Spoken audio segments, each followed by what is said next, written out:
Silsilah Keraton Surakarta berawal dari Kesultanan Mataram, yang merupakan kerajaan besar di Jawa pada abad ke-16 hingga 18.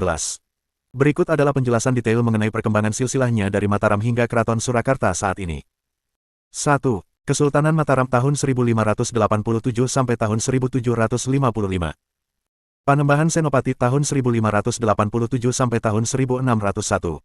Pendiri dinasti Mataram, beliau berhasil menyatukan banyak wilayah di Jawa. Sultan Agung Hanyakrakkusuma tahun 1613 sampai tahun 1645. Raja Mataram yang terkenal, ia memperluas kekuasaan Mataram hingga hampir seluruh Jawa. Sultan Agung juga memimpin serangan besar terhadap VOC di Batavia. Amangkurat pertama tahun 1646 sampai tahun 1677.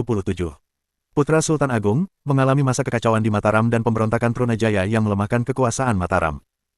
Amangkurat kedua tahun 1677 sampai tahun 1703.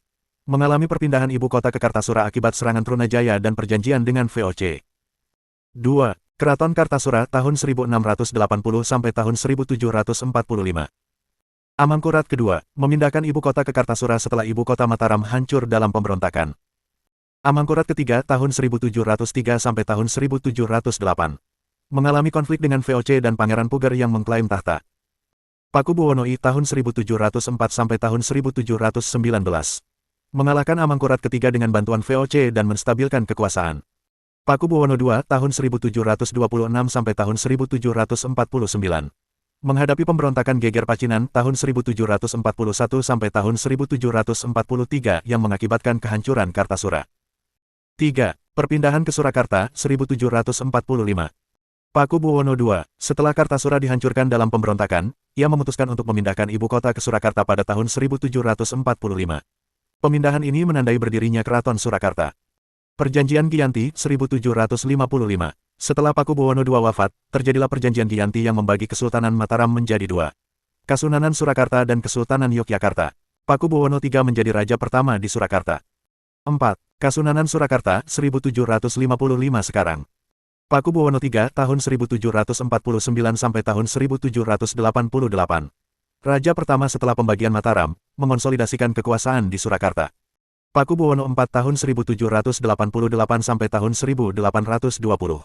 Mengalami konflik dengan Inggris dan Belanda selama periode invasi Inggris ke Jawa. Pakubuwono V tahun 1820 sampai tahun 1823. Memerintah dalam periode singkat, wafat dalam usia muda. Pakubuwono V tahun 1823 sampai tahun 1830.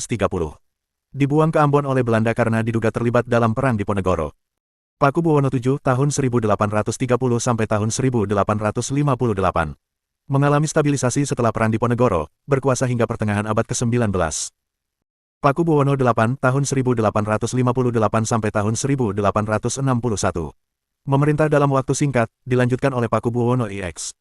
Pakubuwono IX tahun 1861 sampai tahun 1893. Raja yang membawa perubahan modern di Surakarta, termasuk pembangunan infrastruktur. Pakubuwono X tahun 1893 sampai tahun 1939. Raja yang sangat populer, dikenal dengan berbagai pembangunan dan reformasi, serta kepemimpinannya selama masa penjajahan Belanda.